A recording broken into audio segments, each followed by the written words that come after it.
నమస్తే, welcome to interview. ప్రతి సంక్రాంతికి మన దగ్గర గల్లీ గల్లీ నుంచి సిటీ దాకా పతంగులు ఎగిరేయడం మన సంప్రదాయం. కానీ ఇంటర్నేషనల్ కైట్ ఫెస్టివల్స్ మాత్రం ఏటా గుజరాత్లో జరుగుతాయి. అయితే ఈసారికి మన దగ్గరే ఇంటర్నేషనల్ కైట్ ఫెస్టివల్ నిర్వహించింది మన టూరిజం శాఖ. కేవలం గాల్లో పతంగులు ఎగరవేయడంతోనే సరిపోతుందా, లేక ఇన్నాళ్ళుగా నిర్లక్ష్యానికి గురైనటువంటి మన పర్యాటక రంగాన్ని అభివృద్ధి దశలోకి తీసుకెళ్లే ప్రయత్నాలు ఏమైనా ఉన్నాయి? ఈ అంశాలన్నింటినీ రాష్ట్ర పర్యాటక సంస్కృతి శాఖ కార్యదర్శి బుర్రా వెంకటేశం ఇంటర్వ్యూలో ఆవిష్కరిద్దాం. సార్ నమస్తే. నమస్తే. కైట్ ఫెస్టివల్ నిర్వహించి సక్సెస్ చేశారు. నిన్న ఎందుకు ఆలోచన కైట్ ఫెస్టివల్ మన దగ్గర పెట్టాలని ఆలోచన ఎందుకు వచ్చింది మీకు? హైదరాబాద్ అనేది మీకు మొదటి నుండి తెలుసు. ఇది పతంగులు అనేది మన దగ్గర మొదటి నుండి ఉన్న ట్రెడిషన్. కానీ చాలా రోజులుగా నేను వేరే డిపార్ట్మెంట్లో పనిచేస్తున్నప్పుడు కానీ, స్టూడెంట్గా ఉన్నప్పుడు కానీ, అహ్మదాబాద్లో ఇది పెద్ద ఎత్తున జరుగుతుంది, హైదరాబాద్లో ఎందుకు జరగడం లేదు అని ఒక ఆలోచన ఎప్పుడు మనకు ఉండేది.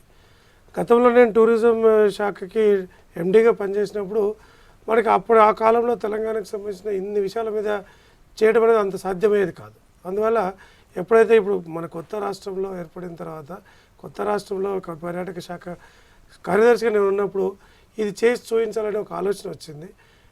మనకి లక్కీగా ఆగా ఖాన్ అకాడమీ వాళ్ళు మేము చేయబోతున్నాము, మాకు సపోర్ట్ ఇస్తారని రావడం, మన ఆలోచన వాళ్ళ ఆలోచన కొంతవరకు ఏకీభవించడం చూసి ఇది ఒక మంచి అవకాశం ఉద్దేశం కొద్దీ దాన్ని ముందుకు తీసుకెళ్ళాం.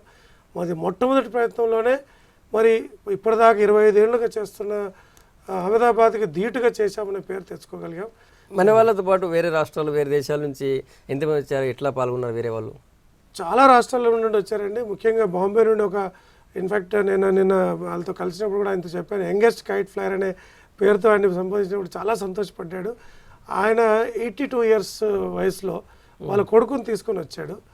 అట్లాగే గుజరాత్ నుండి పెద్ద సంఖ్యలో వచ్చారు. రాజ్కోట్ నుండి, బరోడా నుండి, అహ్మదాబాద్ నుండి, 2-3 ప్రాంతాల నుండి గుజరాత్ నుండి పెద్ద సంఖ్యలో వచ్చారు.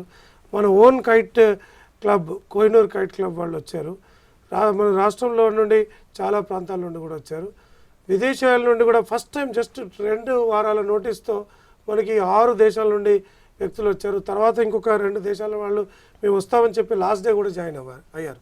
సో ఓవరాల్గా 32 కైట్ ఫ్లైయర్స్ వేరే దేశాల నుండి రావడం జరిగింది. నిజంగా అద్భుతంగా వితిన్ సో షార్ట్ పీరియడ్లో ఇంత సక్సెస్ఫుల్ అవుతుందని మేము కూడా ఊహించలేదు. అందుకే మేము ఎక్కువ పబ్లిసిటీ కూడా చేయలేదు, మొట్టమొదటి ప్రయత్నం అనే ఉద్దేశం కొద్దీ. నెక్స్ట్ ఇయర్ అంగరంగ వైభవంగా చేస్తాం. మరి నంబర్ 1 స్థాయికి దేశంలో డెఫినెట్గా వెళ్ళగలుగుతాం. By 2020 will be one of the best in the world. Right sir, kite festival నుంచి మీ టూరిజం డిపార్ట్మెంట్కి వద్దాము. మొన్న సోమశిల నుంచి శ్రీశైలం దాకా బోట్ జర్నీ పెట్టారు. కానీ వెంటనే మర్నాడే ఆపేశారు. అంటే ఫారెస్ట్ డిపార్ట్మెంట్ ఆపేసింది అని చెప్పి, అంటే ముందే క్లియరెన్స్లో చూసుకోకుండా స్టార్ట్ చేశారా? అలాంటిది ఏం లేదండి. ఇక్కడ ప్రత్యేకంగా ఏంటంటే ముందు ట్రయల్ రన్స్ కింద చేయడం జరిగింది. అంతే తప్ప ఇనాగ్రేషన్ కొంత చేయాలి కాబట్టి ట్రయల్ రన్ చేయడం జరిగింది. దాని త్వరలోనే మనం వాళ్ళతో అందరితో మాట్లాడడం, ఫారెస్ట్ డిపార్ట్మెంట్ అందరితో మాట్లాడుతున్నాం. ఎక్కడ ఇలాంటి అంటే పర్మిషన్ సంబంధించిన ఇబ్బందులు ఏం లేవు. ఫారెస్ట్ డిపార్ట్మెంట్ నుంచి మీరు పర్మిషన్ తీసుకోలేదు, వాళ్ళు ఆపేశారన్నది అది కరెక్ట్ కాదు. వాళ్ళతో ప్రత్యేకంగా నేను కూడా వాళ్ళతో మాట్లాడినాను. అలాంటి ఇబ్బందులు ఏం లేదు. మనకి ట్రయల్ రన్స్ అంటే ఇప్పుడు ఈ టైంలో వాళ్ళతో మాట్లాడాల్సిన టైంలో కంటే ముందు ఇవి ఎన్నిసార్లు వెళ్ళాలి, ఎంతమంది ఎక్కాలి, ఎక్కడ అవన్నీ కొంచెం 80 మంది వెళ్ళే బోట్ కాబట్టి కొన్ని పరిమితులన్నీ చూసుకోవాలి. చూసుకున్న తర్వాత ఫిబ్రవరి 1st వీక్ నుండి పెద్ద ఎత్తున జరగబోతుంది. పాపికొండలు ఆల్రెడీ ఇప్పుడు ప్రాజెక్ట్ వచ్చినట్టయితే పాపికొండలు మునిగిపోయే పరిస్థితిని చూస్తున్నాం. సో దానికి ధీటుగా ఈ టూర్ అవుతుంది అనుకోవచ్చా? డెఫినెట్గా మీరు విజువల్స్ మీరు చూసి ఉంటారు. ఇన్ఫ్యాక్ట్ చాలామంది ఆశ్చర్యపోయారు, పాపికొండలు ధీటుగా ఇది ఉంది, ఎందుకంటే బాగుందనే పరిస్థితి ఉంది. అండ్ కృష్ణానది ఎప్పుడు కూడా ఆ ప్రాంతంలో ఎప్పుడు ఫుల్గా ఉంటుంది. సో మనకి మునిగిపోయే పరిస్థితులు కానీ ఏం లేవు. కంపల్సరీ ఇదొక ఇన్ఫ్యాక్ట్ కొన్ని ప్రాంతాల్లో అయితే ఆ ప్రాంతంలో మీరు చూస్తే 1000 మీటర్ల డ్రాప్ కూడా ఉన్న పరిస్థితులు ఉన్నాయి. అంటే 1000 ఫీట్లు 2000 ఫీట్ల డ్రాప్ డైరెక్ట్గా, అంటే అక్కడ నుండి ఏదైనా మనం బెలూన్ లాంటిది కానీ, పారాగ్లైడింగ్ కానీ చేస్తే, పారాసైలింగ్ లాంటిది 1000 ఫీట్ డైరెక్ట్గా వాటర్లోకి వచ్చే పరిస్థితి ఉంది. అద్భుతమైన ప్రాంతం. మనకి ఇన్ని రోజులు వాటిని మనం ఎక్స్ప్లోర్ చేయలేకపోయినాం. లక్కీగా మన రాష్ట్రంలో మనం ఇవన్నీ మనం చేసుకునే అవకాశం వస్తుంది.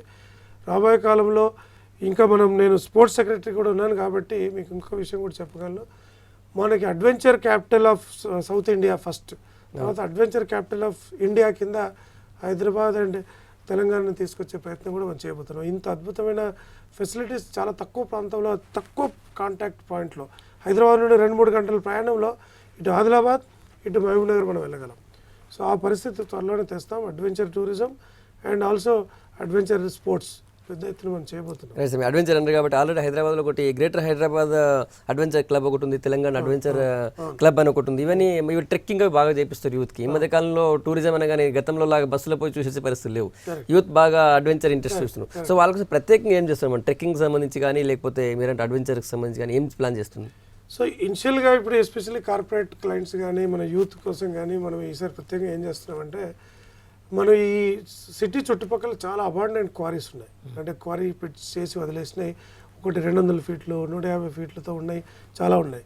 సో అలాంటి దగ్గర ముందు మన కలెక్టర్ రంగారెడ్డి వాళ్ళతో కూడా మాట్లాడి ఉన్నాను.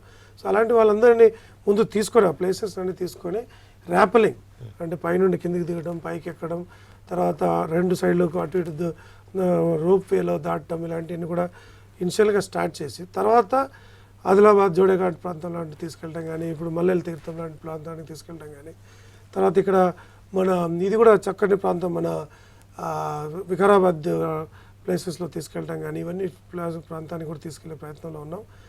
మన అనంతగిరి హిల్స్ ఇలాంటి బ్యూటిఫుల్ ప్లేసెస్.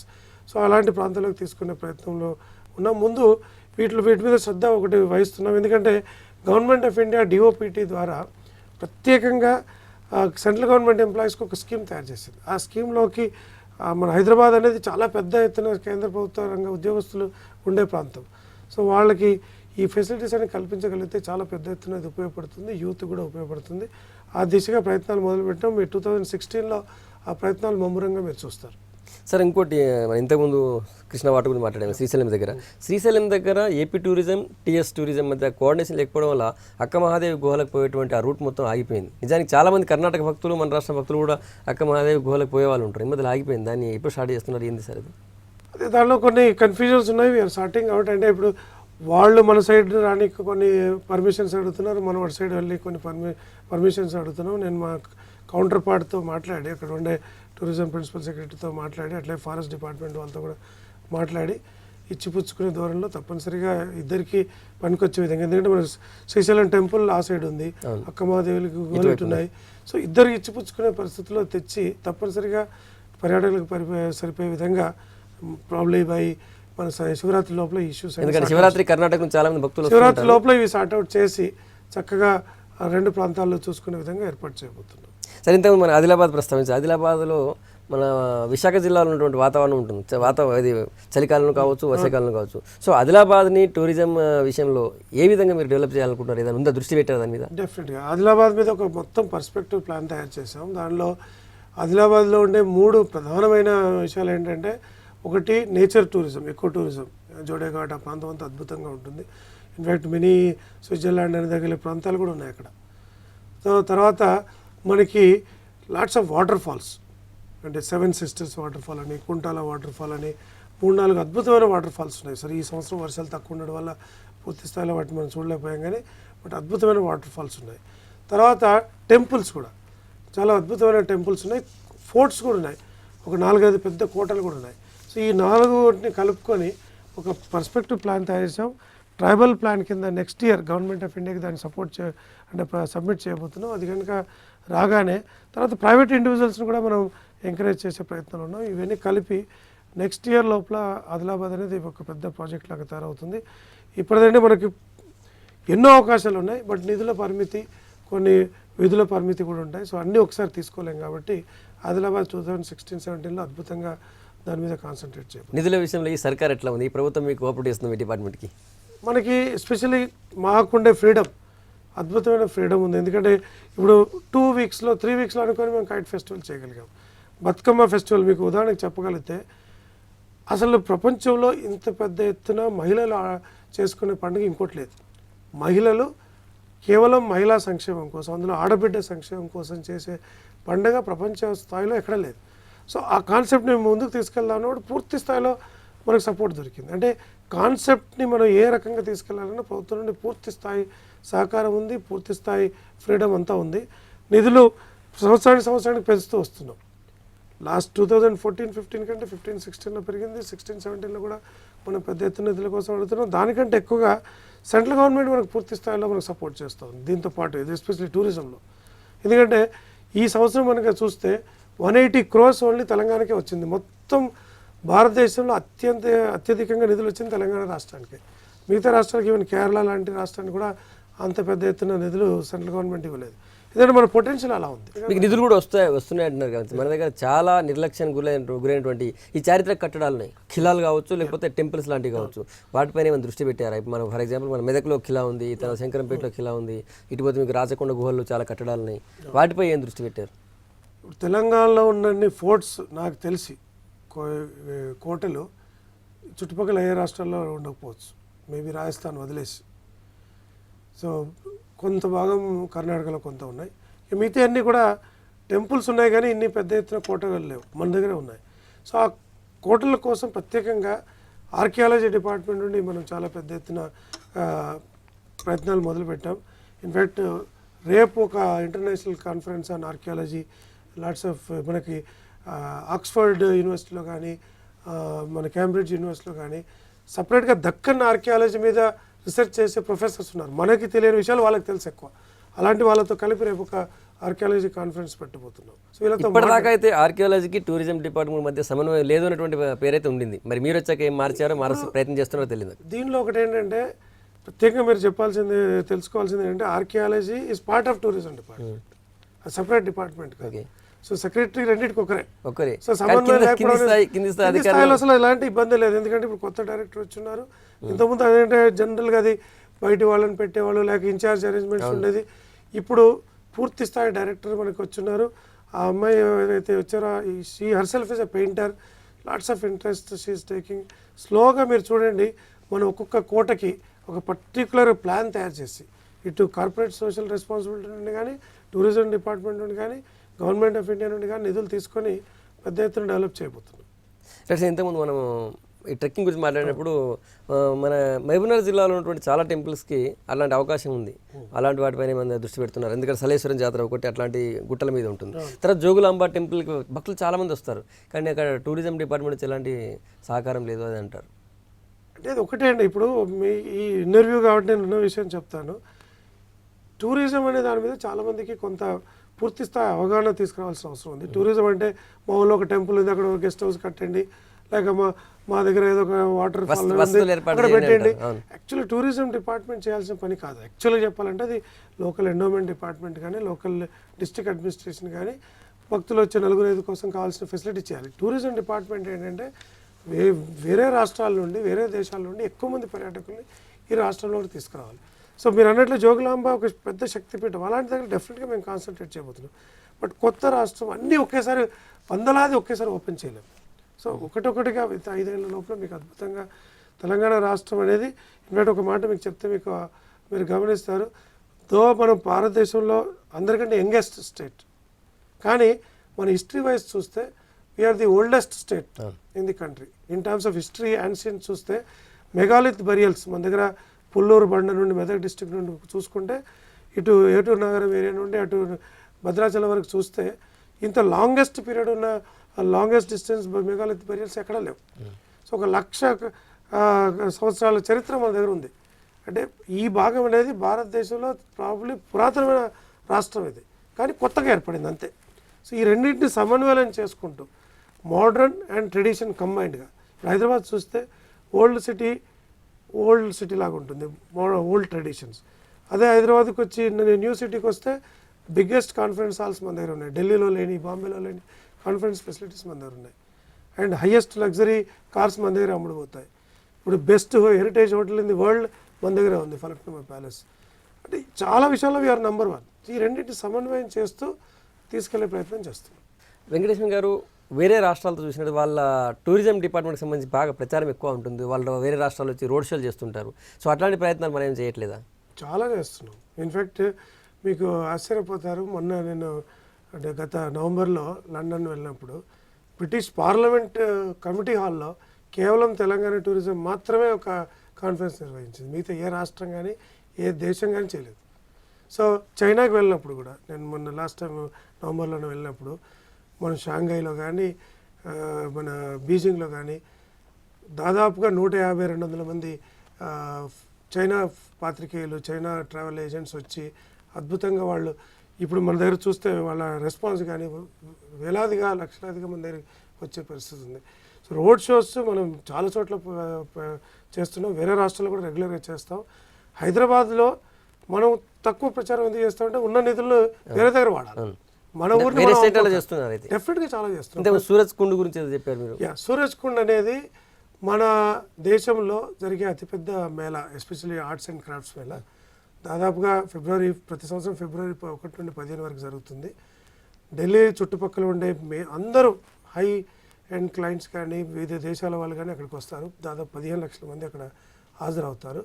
సో దాంట్లో ఈసారి మనం థీమ్ స్టేట్కి వెళ్తున్నాం. అంటే ఆ సూరజ్ కుండ్ మేళాకి ఎవరు వచ్చినా కూడా మొత్తం తెలంగాణ కనిపిస్తుంది అక్కడ.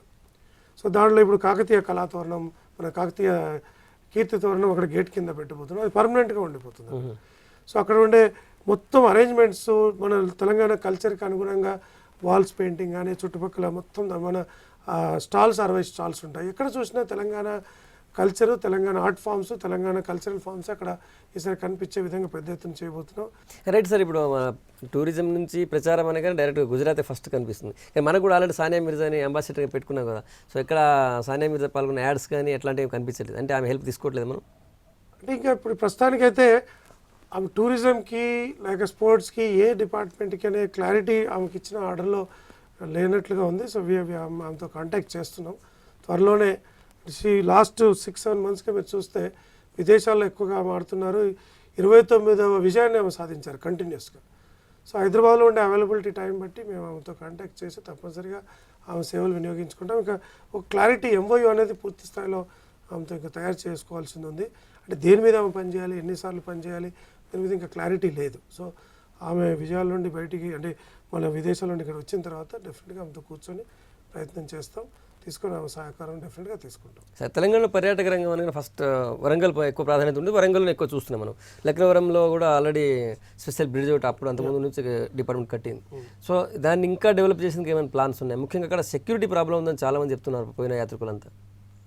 నేను ఇన్ఫ్యాక్ట్ MD టూరిజం కార్పొరేషన్ ఉన్నప్పుడే అది స్టార్ట్ చేసాం. అది మొత్తం ఎంటైర్ డిజైన్ ఫండ్స్ అంతా కూడా నేను ఉన్నప్పుడే అక్కడ పెట్టడం జరిగింది. ఈరోజు నాకు చాలా సంతోషంగా ఉంది. ముందు పెట్టేప్పుడు ఈ ప్రాంతానికి ఎవరు వస్తారనే దగ్గర నుండి వేలాది మంది అక్కడికి వెళ్ళి అసలు నిల్చునే ప్లేస్ లేదనే పరిస్థితి దాకా వచ్చింది. సో అక్కడ ఇంకా బాగా డెవలప్ చేసేకి వీలవుతుంది. అదే మీకు ఇంతకుముందు చెప్పినట్ల ఫండ్స్ అనేది ఒకేసారి అన్ని చోట్ల పెట్టలేకపోతున్నాం. మనకి తెలంగాణకి ఒకేసారి పెట్టాలంటే ఒక వేలాది కోట్లు పెట్టాల్సిన అంత సంపద మన దగ్గర ఉంది.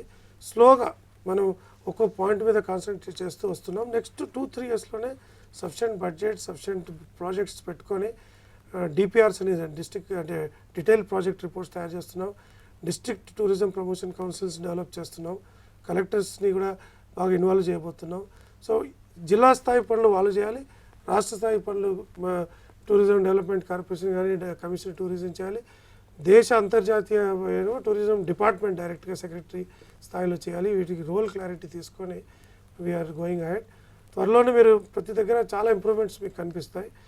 మీకు ఒక్క విషయం దీనిలో ప్రత్యేకంగా మీకు చెప్పాల్సింది ఒకటి ఏంటంటే, చాలా దేశాలు టూరిజం ఆదాయం మీద ఆధారపడతాయి. ఉదాహరణకి ఫ్రాన్స్ చూస్తే వాళ్ళ దేశ జనాభా 6.5 కోట్లు, వాళ్ళ దేశానికి వచ్చే వ్యక్తులు 8 కోట్లు. సో వాళ్ళ ఇన్కంలో 70% to 80% స్పెయిన్ లాంటి దేశం టూరిజం ద్వారా సంపాదిస్తుంది. కానీ మన దగ్గర భారతదేశంలోనే పూర్తి స్థాయిలో ఇంకా టూరిజం డెవలప్ కాల. భారతదేశ జనాభా 120 నుండి 125 కోట్లు ఉంటే భారతదేశానికి వచ్చే విదేశీ పర్యాటకులు కేవలం 70 లక్షలు. కోటి కూడా లేదు. రైట్, 70 లక్షలు. వేరే దేశాలతో పోల్చుకుంటే మనం ఎక్కడో ఉన్నాం. అట్లాగే భారతీయులు బయట దేశాలకు వెళ్ళే వాళ్ళేమో మీరు చూస్తే దాదాపుగా 1.5 కోట్ల దాకా వెళ్తున్నారు. అంటే నెట్గా మన భారతదేశానికి వచ్చే ఇన్కమే తక్కువ టూరిస్టుల నుండి. సో ఈ స్థాయి నుండి తెలంగాణకి వచ్చే టూరిస్టులను మనం పెద్ద ఎత్తున తీసుకురావాలంటే భారతదేశంలో ఉండే ఈ వీసా పర్మిట్స్ కానీ, ఎయిర్లైన్ కనెక్టివిటీ కానీ, ఓవరాల్ పాలసీస్ కానీ కొంత హ్యాంపర్ చేస్తాయి. సో వాటిని అనుగుణంగా చేసుకుంటూ గవర్నమెంట్ ఆఫ్ ఇండియాతో మాట్లాడుకుంటూ ఇప్పుడు Hyderabad airport one of the best airports in the world. So ఈరోజు ఫస్ట్ టైం ఈ బోర్డింగ్ ఫెసిలిటీ మన దగ్గర వచ్చింది ఎంటైర్ కంట్రీలో. సో ఇలాంటివన్నీ ఫస్ట్ టైం చేసుకుంటూ హైదరాబాద్కి వచ్చిన ప్రతి అంతర్జాతీయ పర్యాటకుడు ఇక్కడికే రావాలనే పరిస్థితి తీసుకొచ్చే ప్రయత్నాలు మొదలుపెట్టాం. త్వరలోనే వాళ్ళందరూ మన దగ్గరకు వచ్చి విత్ ఇన్ ది కంట్రీ కూడా హైదరాబాద్ అనేది ఒక విధంగా చెప్పాలంటే it's meeting point of India, where north meets south, east meets west, it is Hyderabad and Telangana. ఎప్పుడైతే నార్త్ ఇండియన్స్ తెలంగాణ కిందికి పోగానే సౌత్ ఇండియా కనిపిస్తుంది, సౌత్ ఇండియన్స్ హైదరాబాద్ తెలంగాణ దాటిపోగానే నార్త్ ఇండియా కనిపిస్తుంది. ఇక్కడికి వచ్చినప్పుడు ఇది నార్తా సౌతా ఈస్టా వెస్టా చెప్పలేము. ఫుడ్ హ్యాబిట్స్లో కానీ టీ ఇక్కడ ప్రధానంగా ఉంటుంది, కిందికి పోతే కాఫీ ప్రధానంగా ఉంటుంది. టీ కాఫీ రెండు దొరికేది ఇక్కడే ఉంటుంది. నార్త్ ఇండియాకి పోతే ఓన్లీ టీ దొరుకుతుంది. నార్త్ ఇండియాకి పోతే ఓన్లీ గోధుమల భోజనం ఎక్కువ ఉంటుంది, సౌత్ ఇండియాకి పోతే బియ్యం ఎక్కువ ఉంటుంది, రైస్ ఎక్కువ ఉంటుంది. సో ఇక్కడ రెండు దొరుకుతాయి. తెలంగాణ వాళ్ళ సింప్లిసిటీ, హాస్పిటాలిటీ ఈజ్ అమేజింగ్. దాన్ని మనం బయట ప్రపంచానికి చాటి చెప్పే విధంగా మన ఎన్ఆర్ఐస్ని అంబాసిడర్స్గా పెట్టుకొని ప్రతి ఎన్ఆర్ఐ మన తెలుగు ఎన్ఆర్ఐస్ అంతా కూడా మన అంబాసిడర్గా పనిచేసి ఎక్కువ మంది పర్యాటకులు ఇక్కడ తీసుకొచ్చే ప్రయత్నం మొదలు పెడుతున్నాం. త్వరలోనే ఆ ప్రోగ్రామ్ కోసం కూడా మాట్లాడినాం. ప్రతి NRI is very very active. Plus ఇంకోటి మన వేరే రాష్ట్రాల్లో ఉన్నట్టుగా మన దగ్గర టూరిజం ఈ కారిడార్స్ లేదా ఈ సర్క్యూట్స్ అంటారు అట్లాంటి చాలా తక్కువగా ఉన్నాయి. దాని మీద బయట అవగాహన కూడా తక్కువ ఉన్నట్టుంది. వేరే రాష్ట్రాల నుంచి వేరే దేశాల నుంచి వచ్చిన వాళ్ళకి అందులో మనం ఈసారి పెంచే ప్రయత్నం చేస్తున్నారా? అంటే మనకి న్యాచురల్గా ఒక 5-6 మెయిన్ సర్క్యూట్స్ కింద డెవలప్ చేద్దాం అనుకుంటున్నాం. ఒకటేమో main circuit is heritage circuit, అంటే మీరు అన్నట్ల ఫోర్ట్స్ ఇవన్నీ చూసుకుంటూ వెళ్ళడం. ఇంకో టెంపుల్ సర్క్యూట్, ఇప్పుడు భద్రాచలం, యాదగిరిగుట్ట, తర్వాత బాసరా, జోగులాంబ ఇలాంటిది ఒక సర్క్యూట్. తర్వాత ఈ eco tourism circuit, Adilabad, Mahabubnagar అదొక eco tourism circuit. Total cultural heritage capital కింద అయితే వరంగల్ ఆ ప్రాంతం, ములుగు, గన్పూర్ టెంపుల్స్, మన రామప్ప టెంపుల్ ఇప్పుడు మనం వరల్డ్ హెరిటేజ్ సైట్కు పంపించాం. అది కనుక వచ్చిందంటే హంపీకి ధీటుగా అది కూడా వెళ్ళే పరిస్థితి వస్తుంది. సో మనకి అన్ఫార్చునేట్లీ ఇంతకుముందు ఉమ్మడి ఆంధ్రప్రదేశ్లో కానీ ఇప్పటికి కానీ మనకి వరల్డ్ హెరిటేజ్ సైట్ లేదు మనకి. అది ఒకటి వచ్చిందంటే అద్భుతమైన ఫెసిలిటీస్ రావడం మొదలవుతాయి, టూరిస్ట్ రావడం మొదలవుతారు. ఫర్ ఎగ్జాంపుల్ ఒక్కొక్క ఉదాహరణ చెప్తే మీకు అర్థమవుతుంది. యాంకర్ వాట్ 1992 వరకు ఎవరికి తెలియదు. యాంకర్ వాట్ ఎప్పుడైతే కంబోడియా దేశంలో ప్రపంచంలో అతిపెద్ద హిందూ దేవాలయం ఉండేది యాంకర్ వాట్లో, ఇండియాలో లేదు అది.